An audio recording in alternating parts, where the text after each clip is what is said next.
I almost screamed when I recognized the perfume. Goodness gracious, Queen Gullivant! Baliw ka ba?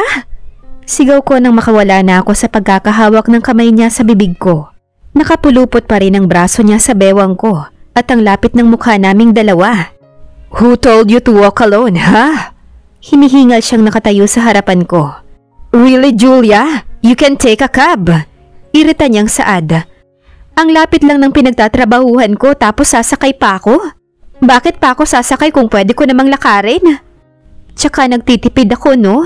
Ang laking bawas na sa akin ng perang pang taxi. Maglalakad na lang ako. Nakatipid na ako nakapag-exercise pa. Mapapahama ka dyan sa ginagawa mo. Teka nga, bitawan mo muna ako. Kumalas ako sa pagkakayakap niya at lumayo.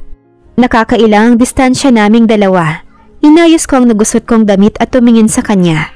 Siya lang pala yung sumusunod sa akin. Akala ko kung sino na yung sumusunod sa akin noong nakaraang gabi, siya lang naman pala. Kinabahan pa talaga ako ng sobra. Alam mo bang halos himatayin ako sa takot? Baliw ka talaga! Sigaw ko. You should be careful then. If nothing happens to you at first, doesn't mean that nothing will happen to you at all. Pangaral niya. Tumango-tango naman ako sa mga sinabi niya para matapos na siya. Hindi na kasi ako mapakali na magkalapit kami, lalo na't amoy na amoy ko mula sa kinatatayuan ko ang pabango niya. Are you even listening to me? Oo, sagot ko sa kanya. Tss, napaatras ako nang lumapit na naman siya sa akin. Lumayo ka nga, mahuhulog na ako sa kanal eh. Reklamo ko sa kanya pero hindi siya natinag. Mas lalo lang siyang lumapit. Tinulak ko ang dibdib niya pero hinawakan niya lang ako sa kamay ko at tinitigan ako sa mata. Remember what I told you? He whispered. His minty smile and warm breath found my face. Napakurap-kurap ako at napatitig sa mga mata niya. Anong sinasabi mo? Ang dami mo nang sinabi sa akin. Alin ba dun? Nagtataka kong tanong sa kanya. Wala akong maalalang sinabi niya. Sa dami ba naman ang lahat ng yun? Pinipigilan ko ang sarili kong amuyin siya. And he's really good in making it hard for me. Kumunot ang noo ko at nag-isip. May ideyang nabuo sa isip ko pero binaliwala ko yun. Baka naman kasi iba yung ibig niyang sabihin. Tapos nag-conclude pa ako na yun nga, di napahiya ako. That stop making me mad, or else? Pinasadahan niya ng tingin ng mukha ko. Pagkatapos ay tumigil iyon sa labi ko. Napalunok ako sa kaba lalo na tumingin ulit siya sa mga mata ko. Pagkatapos niyang titigan ang mga labi ko. Ano na naman kaya ang tumatakbo sa isip nito? Or else mabuti na lang talaga at hindi ako nautal. I'll punish you real hard, lady. Mabilis akong lumayo sa kanya na sana ay hindi ko na lang ginawa. Nakakainis tuloy. I really hate him to the core. Tinulungan niya akong makaalis sa kanal. Buti na lang talaga at hindi masyadong malalim yun. Kung hindi ay baka bukas pa ako makaalis doon. Dahil sa mga pinagsasabi niya, nahulog tuloy ako sa kanal. Saan tayo? Tanong ko sa kanya. Hindi na ako mapakali kasi ang lagkit-lagkit na ng pakiramdam ko at nasusuka na ako sa amoy. Nangangamoy kanal na talaga ako. Nakasunod lang ako sa kanya habang may malaking distansyang nakapagitan sa amin. Baka maamoy niya pa ako, no? Anak mayaman pa naman ang isang to. Mahirap na. Ihahatid na kita. Sagot niya. Ha? Halika na. Napasimangot ako sa sinagot niya sa akin. Sarap din ihulog sa kanal eh. Pagkarating namin sa kanto ay nakita ko ang sasakyan niyang nakaparada doon. Napaatras naman ako. Baka madumihan ko yung sasakyan mo. Mukha pa namang bago yun at mamahalin tapos mangangamoy ka na lang. Baka pagbayarin pa ako sa pagpapalinis ng sasakyan niya. Don't worry about it. Let's go. Hindi na ako nakaiwas nang bigla na lang niya akong hinawakan sa kamay at hinila papunta sa sasakyan niya. Pinagbuksan niya ako ng pintuan. Hindi agad ako pumasok sa sasakyan. Madudumihan ko lang, no? Ang bango pa naman sa loob. Come on, woman. Don't worry about the dirt. Sabi niya sa akin. Dahil sa sinabi niya ay pumasok na ako kahit na may pag-aalinlangan. Nang naisara na niya ang pinto ay umikot siya papunta sa driver's seat. Pumasok siya at agad na pinaandar ang sasakyan. Hindi ako komportable sa pagkakaupo ko. Hindi ko maiwasang maglumikot. Nakakailang na eh, hindi talaga ako panatag. Stop it. Kasi naman, reklamo ko. Ang kaninang amoy pabango niyang sasakyan ngayon ay nangamoy ng kanal. I can buy a new one if that's what you're thinking. Sagot niya na nagpatigil sa akin. Okay, shut up tayo, Julia. Bibili daw ng bago eh. Tahimik lang kaming dalawa sa loob hanggang sa makarating kaming dalawa sa harapan ng apartment ko. Mabilis akong lumabas ng sasakyan at agad na binuksan ang apartment. Nang mabuksan ko iyon ay tumakbo agad ako papunta sa kwarto para maligo. Galit ako sa kanal. Ikaw kasi eh. Inis kong pinatuyo ang buhok ko gamit ang puting tuwalya. Nakita ko naman siyang nakaupo lang sa sofa, tuwang-tuwa akong minamasdan. Gago talaga tong lalaking to. Pakiramdam ko tuloy ang dumi-dumi ko pa. After I took a step earlier, I fell. Yes, I fell in the canal. And I hate him so much because of that. Kung hindi niya sinabi yung panish-panish na yun, hindi naman ako mahuhulog eh. Padabog akong umupo sa monoblock at pinagpatuloy ang pagpapatuyo ng buhok ko. Kahit ilang beses kong kinuskos ang buong katawan ko at sinabon, pakiramdam ko ay nakadikit pa rin sa balat ko ang amoy at dumi ng kanal. Nakakainis palalo yung pamumula ng balat ko. You smelled good. Napaatras ako at muntikan pa talagang matumba dahil sa ginawa niya. Hindi ko alam kung paano siya nakalapit sa akin at magawang bumulong nang hindi ko napapansin. May pagkasalamangkero din tong lalaking to eh. Lumayo ka nga! Totoo naman, you doesn't smell bad. Nakakunot ang noong sad niya sa akin. Para sa kanya, hindi ako mabaho. Pero para sa akin at pakiramdam ko, ang baho-baho ko. Huwag kang makipagtalo sa akin. I knew that I smelled bad. Real bad. Diniinan ko talaga ang huling dalawang salitang sinabi ko para maintindihan niya. Kaya lumayo ka sa akin. Baka ikaw ang hulog ko sa kanal. Naku, nandidilim ang paningin ko sa'yo. Kinuha ko ang lotion ko at nag-apply sa balat ko, hoping that it will ease the irritation, but it didn't happen. Makati pa rin ang balat ko at mas namula pa. Tingnan mo, nagka-rashes na yata ako. Tiningnan ko ang sarili ko sa salamin. Nakahinga ko ng maluwag nang makitang walang kahit na anong rashes sa mukha ko. Ang namumula lang ay yung mga braso ko at hita. Let's go to the hospital then. Agad akong napalingon sa kanya nang seryoso niyang sabihin ang mga salitang yun. Seryoso lang din siyang nakatingin sa mga braso kong namumula na. Hindi naman to allergy. Rashes lang dahil na-irritate ang balat ko sa maduming tubig. Sagot ko sa kanya. Baka totohanin niya talagang dalhin ako sa ospital ngayon. Still, you need to check. No, hindi na kailangan. Mawawala din naman to. Nang tingnan ko siya ay walang ibang mababakas sa mukha niya kundi kaseryosohan. Seryoso talaga siyang dalhin ako sa ospital. Umarko ang kilay ko nang tumitig lang siya sa akin at lunod sa sariling isip. I snap my fingers but nothing happens. Tumingin ako sa maliit na wall clock dito sa apartment at nakitang lagpas 10:00 na ng gabi. Nagdalawang isip akong lumingon sa kanya pero ginawa ko pa rin. I was about to tell him that he has to leave because it's late, but he's already asleep in my sofa. Ang liiting na ng sofa ko dahil sa pagkakaupo niya roon.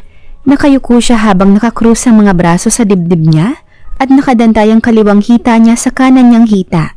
Nakaramdam naman ako ng awa nang makita siyang hindi komportable ang pagkakatulog sa sofa.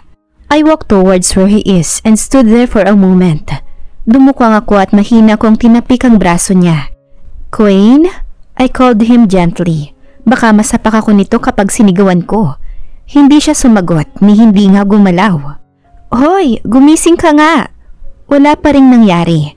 Mahimbing na siguro ang pagtulog niya, kaya hindi niya ako naririnig. O baka naman nagpapanggap lang ang isang to. This time ay tinapik ko naman ang pisngi niya. Nataranta ko nang muntik siyang dumausdos sa sahig. Buti na lang at nasalo ko ang ulo niya kung hindi ay baka nahulog na talaga siya ng tuluyan. Inayos ko ang pagkakahiga niya sa sofa. Pero dahil sa height niya ay hindi siya nagkasya sa maliit kong sofa.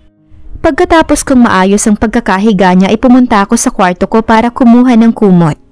Pagkatapos kong kumuha ng kumot at unan, pagkabalik ko sa sala ay naabutan ko siyang nakabaluktot na sa sofa. Nang lumapit ako sa kanya ay tagaktak na ang pawis niya. Hindi naman mainit pero pinagpapawisan siya ng sobra. Nakagat ko ang pangibabang labi ko at nag-isip kung ano ang gagawin ko para hindi siya mainitan. Erase, erase, I said to myself. Bakit mo naman iisipin? Bahala na siyang matulog dyan. Ginusto niya yan. Kausap ko pa sa sarili ko. Kinumutan ko na lang siya at agad ding bumalik sa kwarto para matulog na. Nang hindi ako magawang dalawin ng antok ay nag-text ako kay Nurse Jessa. Shift niya pa ngayon kaya sigurado akong nasa ospital pa siya. To Nurse Jessa. Hello, good evening. Kumusta na po si Dad? Hindi nga ako nagkamali nang agad naman siyang nag-reply. Hindi siguro siya busy. From Nurse Jessa. Ayos naman po siya. Wala namang naging problema ngayong araw.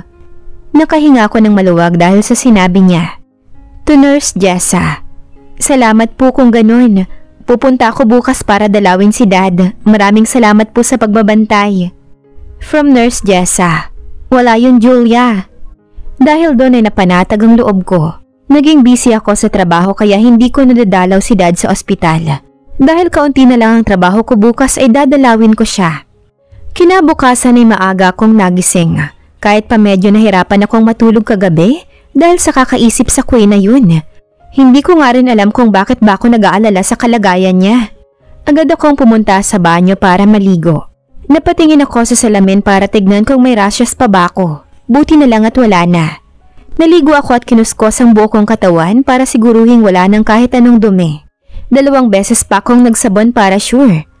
Pagkatapos kong maligo ay pinulupot ko sa katawan ko ang tuwalya at nag-apply ng lotion sa katawan. I even blow dry my hair first before nagbihis. Nagsuot lang ako ng isang puting see-through long sleeves na damit. Nagsuot naman ako ng puting sando sa loob kaya ayos lang. Tinernuhan ko iyon ng itim na slacks at itim din na heels. Mababa lang ang pagkakatali ko sa buhok ko. Nasa gitna ang hatinon at walang anumang mga nahulog na hibla ng buhok sa mukha ko. I applied light makeup to my face and when I was satisfied with my look, I picked my bag where important things are and left the room. Halos mapatalon ako sa gulat nang makita ko si Queen na nakaupo sa sofa at mukhang hinihintay ako. Napahawak ako sa dibdib ko at kinalma ang sarili. Sino ba namang hindi magugulat kung makakakita ka ng gwapong nilalang na nakatitig sa'yo ng ganito kaaga? Goodness, Queen, ikaw talagang papatay sa akin. He didn't answer me. He ran his gaze on my body instead. Nagsando ka na lang sana. Saad niya. Na-offend naman ako sa sinabi niya. Umawang ang labi ko at hindi makapaniwalang tumingin sa kanya. Excuse me? Gago talaga to. See-through nga eh. Malamang magsasando ako. Baliw. Tss, never mind. Saad niya sa akin. Agad din siyang tumayo mula sa pagkakaupo niya sa sofa at dumiretso sa kusina. Wait, what? Sumunod ako sa kanya papunta sa kusina. He started putting utensils in the table. What are you doing? Naguguluhan ko ang tanong habang sinusundan ang tingin ng ginagawa niya. Natigil siya sa paglalagay ng mga kutsara sa plato at napatingin sa akin. Umarko ang kilay niya at itinuro ang upuan gamit ang kutsarang hawak niya. Upo ka dyan. Kahit nagtataka sa mga ikinikilos niya ay sumunod pa rin ako. I sat on the chair and wait for what he's going to do. Pagkatapos niyang ayusin ang table ay tumalikod siya at may kinuha. Nagtaka ako nang ihain niya ang isang ulam sa harapan ko. Amoy pa lang ay sigurado na akong masarap yun. You cooked? Tanong ko sa kabila ng pagkakatakam ko sa ulam na niluto niya. I don't usually cook in the morning. Lalo na kapag marami akong kailangang i-edit sa opisina. But now that he cooked and I'm starving, I think eating breakfast right now is not bad. Yeah, sagot niya. Tumango lang ako sa kanya. Naghain din siya ng kanin. Pagkatapos nun ay tumitig siya sa akin. I didn't know that he can cook. Wala sa itsura niya na marunong siyang magluto. Biggest turn on pa naman sa akin ang lalaking marunong magluto. Aanhin ko naman yung kagapuhan kung magugutom kami, no? Plus points na lang yun. What? Kung hindi ako nagluto, hindi ka rin kakain ng breakfast? Siguradong tanong niya sa akin. Napalunok naman ako dahil sa guilt na nararamdaman. Yeah, you see, I'm so busy kaya hindi na ako nakakapagluto ng breakfast minsan. Minsan lang naman. Depensa ko sa sarili. Hindi na siya nagsalita kaya napanatag na ako. Sasandok na sana ako ng kanin ay natigilan ako. Nang lagyan niya ng maraming kanin at saka ulam ang plato ko. Queen!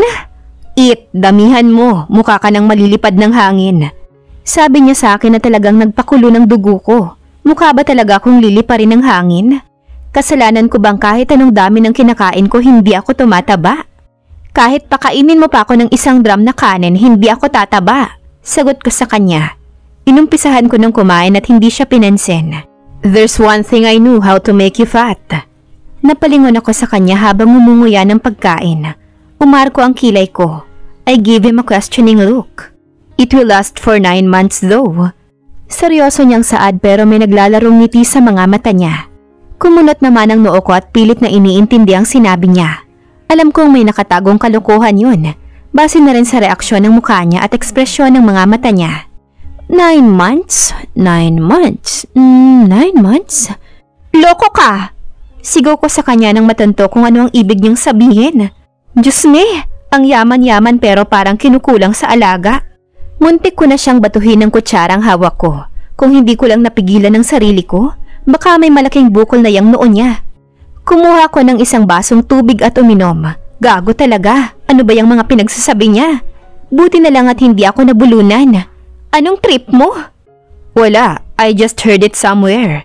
He shrugged his shoulders and continued eating his food.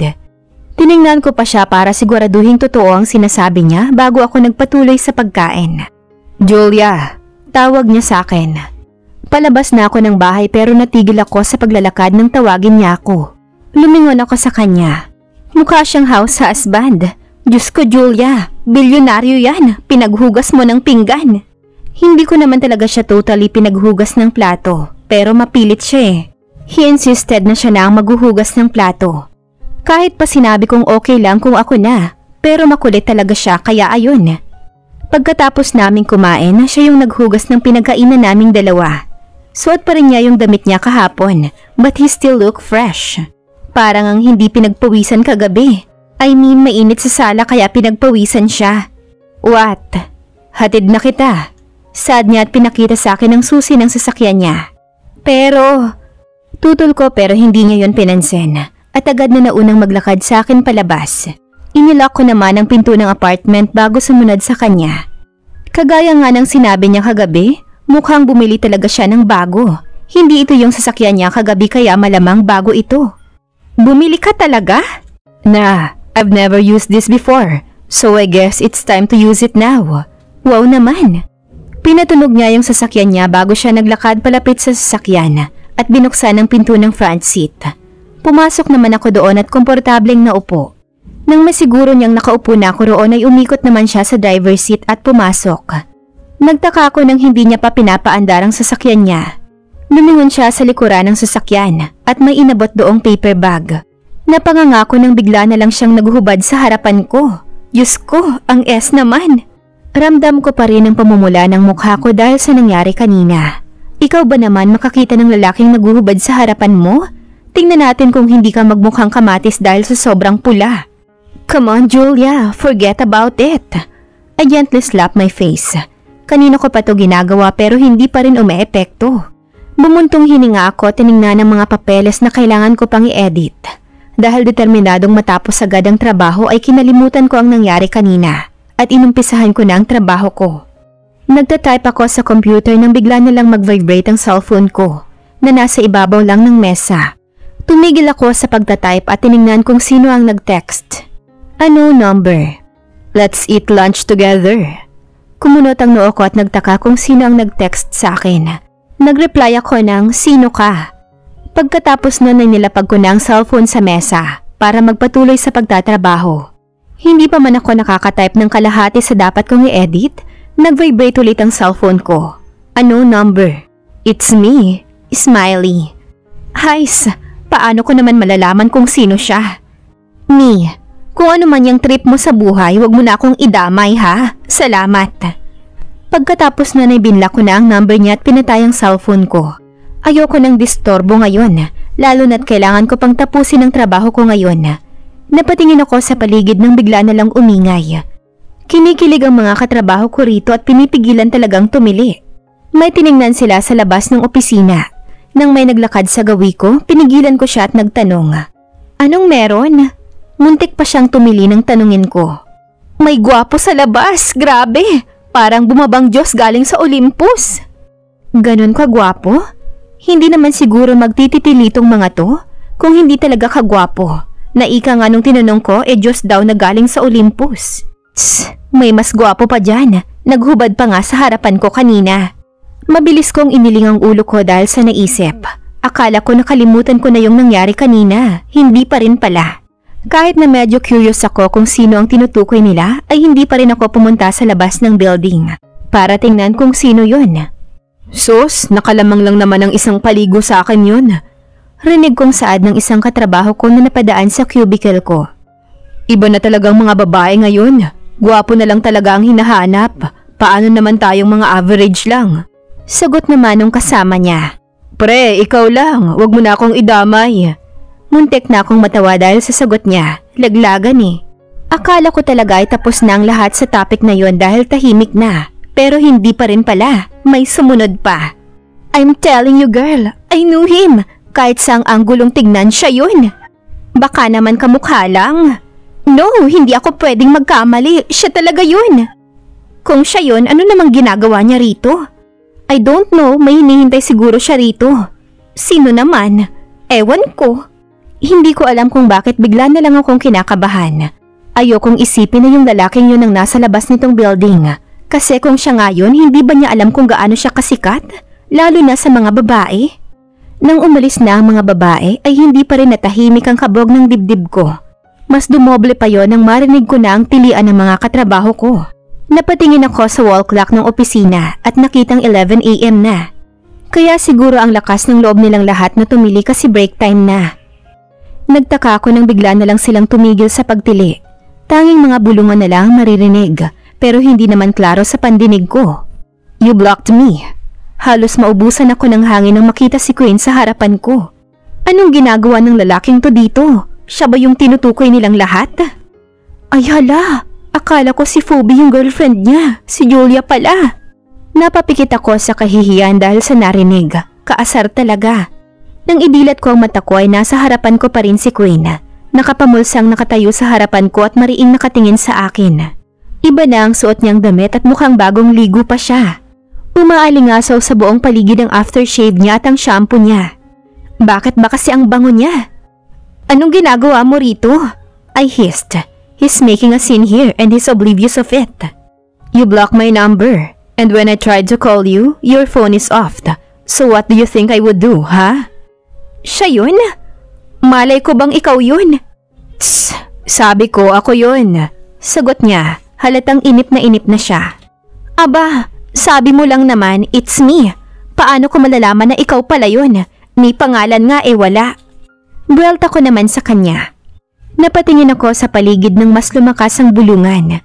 Heist, kinuha ko ang cellphone ko at saka bag ko. Bago ko hinila si Queen palabas ng building. Buti na lang at nagpahila naman siya. Ano bang ginagawa mo rito?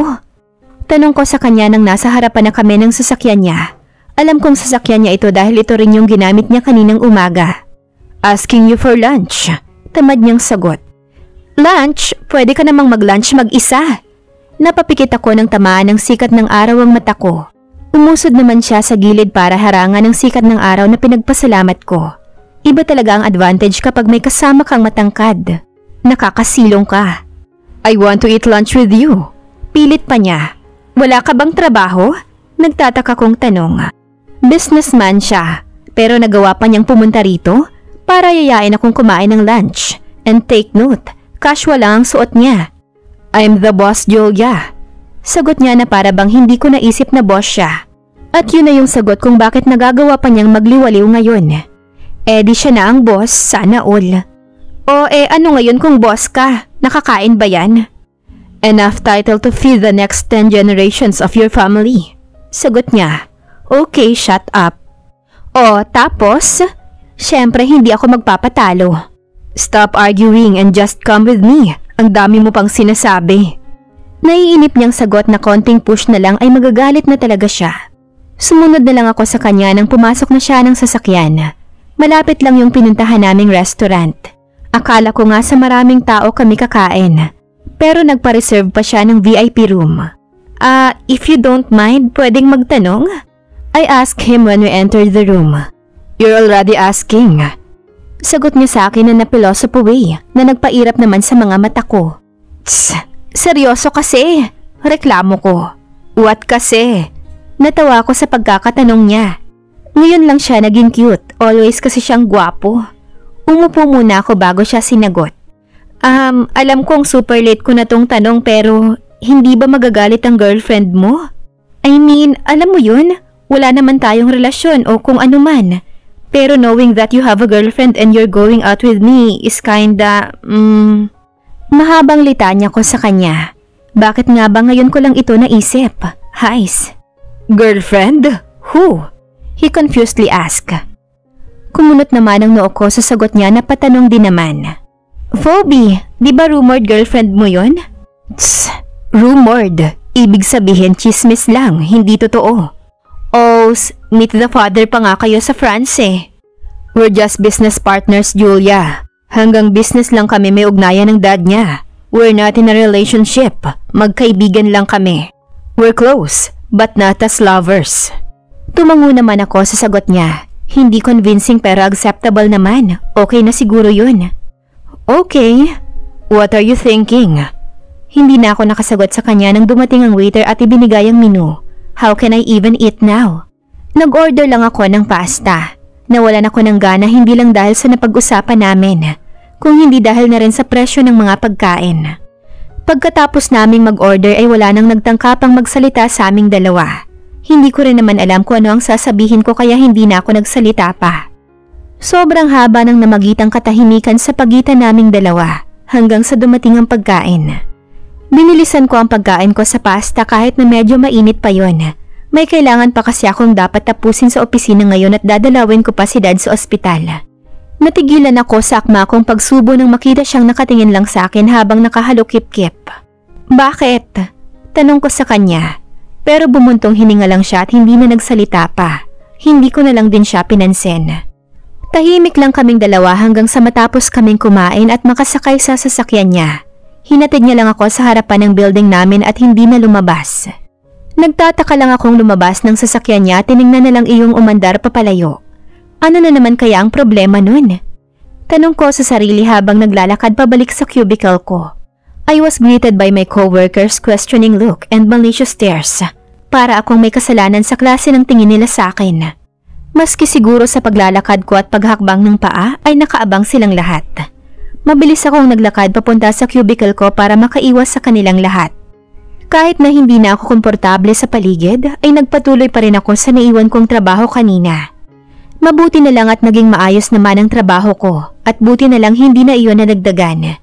Inaayos ko na ang gamit ko para umalis nang dumating ang iba kong katrabaho.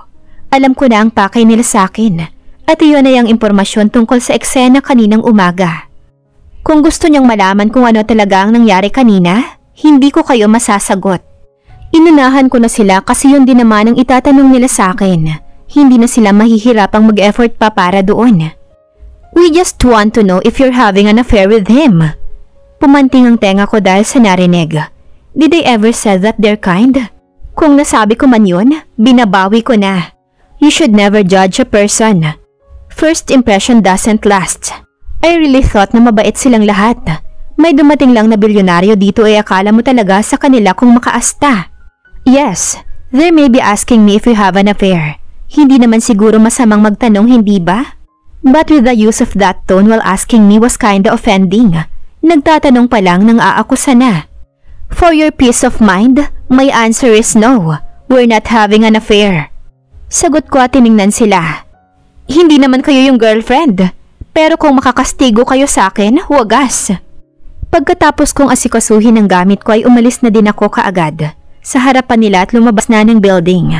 I took a cab papunta sa ospital. Minsan lang naman. Tsaka gusto kong kamustahin at dalawin ng daddy ko. Lights from the hospital slightly blinded me for a moment. I stepped out of the cab. I texted Nurse Jessa that I'll visit dad. Buti na lang talaga at nakaabot ako sa visiting hours. Ngumingiti at bumabati ako sa mga nakakasalubong kong mga nurses at doctors. I knew how exhausting their works are, and maybe a little good evening will make it a little bit lighter. Nang makarating sa kwarto ni Daddy ay naabutan ko si Nurse Jessa roon. Nang lumingon siya sa gawi ko ay agad siyang ngumiti. Mabuti naman at nakadalaw ka, Aniya. Ngumiti naman ako sa kanya at lumapit sa gawi ng dad ko. Naging busy kasi ako sa trabaho kaya hindi ako nakapunta nitong nakaraan. Sagot ko. Mabuti naman kung ganun. Maayos naman ang kalagayan ng daddy mo. Hinihintay na lang siyang magising. Salamat po talaga. Saad ko. Walang anuman, mauna na ako. Paalam niya at umalis na rin sa kwarto ni dad. Nang makaalis siya ay umupo ako sa upuan na nasa gilid ng hospital bed ni Dad. I held his hand and squeezed it lightly. How are you? Kailan ka ba gigising? I'm happy that you're doing great, but I'll be more happier if you'll wake up. Gusto ko nang magising si Daddy para hindi na ako mag-aalala sa kanya. Kahit pa sinabi ng mga doktor that he's doing good, hindi ako mapapanatag hanggat hindi ko siya nakikitang gising. Ganito mo ba talaga ako kaayaw makita, Dad? Does seeing me stops you from waking up? Sumasakit ang lalamunan ko sa pagpigil ng pag-iyak. Should I stop visiting you here? Tears are brimming in my eyes. Gumising ka na, please. I hold into his hands tightly this time. It's cold. Not the same warm hands that used to hurt me before. His lips are dry, that used to spit painful words to me. Because my mere existence is what he hates the most. Seeing me disgusts him. Kumuha ako ng maliit na palanggana sa banyo at isang malinis na bimpo. Nilagyan ko ng maligamgam na tubig yung palanggana at kaunting patak ng alkohol. Ginamit ko ang mga iyon para punasan ang mga braso at mukha ni Dad. Paniguradong masyado ng busy si Nurse Jessa para gawin pa ito kay Dad. Pagkatapos kong punasan si Dad ay kumuha ko ng cotton at nilagyan niyo ng tubig. I use it to wipe his dry lips. Gustuhin ko mang matulog sa ospital ay hindi naman pwede kasi may trabaho pa ako bukas. Maybe I'll stay here till morning kapag weekend na. I stood up and gathered my things. I'll be back tomorrow, okay? Please wake up. I squeezed his hand for the last time before I left his room. Binuksan ko ang cellphone ko na pinatay ko kanina. Sunod-sunod ang paglabas ng mga notification nang mabuksan ko na. Some are from the unknown number and also from Missy. Kumunot ang noo ko nang makita ang unknown number. 10 missed calls and 20 messages from unknown number. Unknown number. Why aren't you answering my calls? Hey, are you mad? Ilan lang yan sa mga messages na na-received ko. Kahit bagong number na ang gamit niya, hinunga ko ay si Queen pa rin ito. Hindi ko na lang nireplyan kasi nagkita din naman kami kanina. And based sa oras ng pagkasend ng messages ay bandang 10:00 kaninang umaga. I read Missy's messages for me. Missy. Diyos ko, anyari? Naging busy ako pero hindi ko nakalimutan yung nangyari. Nalaman ko pang nakitulog yon sa apartment, ha? Sigurado kang tulog lang? Nanlaki ang mga mata ko sa text niya. Gaga talaga. Saan naman niya nasaga pang balitang yun? Me. Anong klaseng radar meron ka? At kahit saang lupalop ka ng mundo ngayon ay alam mo. Missy. Ha ha ha ha ha. Gaga talaga. Natawa ako sa reply niya. Hindi ko alam kung anong topak na naman meron ng babaeng to ngayon pero ang lala. Grabe, hindi ko kinakaya. Me. Ewan ko sa'yo. Saan ka ba ngayon? Missy. Sa lugar na wala ka. Me. Kaya walang pumapatol sa'yo. Missy. Huwag ka. Di porket standard ka ni Mr. Queen Gallagher, gaganyanin mo na ako? Caps lock para dama. Nakakasakit ka na, ha? Anyways, I have to go. Ingat ka. Bye! See you! Busy talaga ito kahit kailan. Diniinan pa talaga niya yung pangalan ni Queen. Standard his face. Phoebe standard nun, hindi Julia. I texted her goodbye before I walk outside the hospital. Papara na sana ako ng jeep nang may tumigil na sasakyan sa harapan ko. My heart started to beat faster. I gulped when I confirmed who was it. Of course, sino pa ba? Eddie yung Queen nyo. He stepped out of his car, dashing and hot. Kailan pa ba kasi naging pangit to? How did... He cut me off before I could even answer him. My ways. He shrugged. Okay. Tumangu-tangu ako. I don't know what to do. Kinakabahan ako. Pauwi ka na? Tanong niya. Yeah. Nanigas ako nang bigla na lang niya akong hinawakan sa pulso at iginiya papunta sa front seat. He opened the door for me. Nang komportable na akong nakaupo ay isinara niya na iyon. Umikot siya papunta sa driver's seat at pumasok. His perfume all over his car was not helping at all. It just made me more nervous than ever. He maneuvered the car silently, so I kept my mouth shut too. I confusedly looked at him when he suddenly stopped the car in the middle of the road where no one's passing by.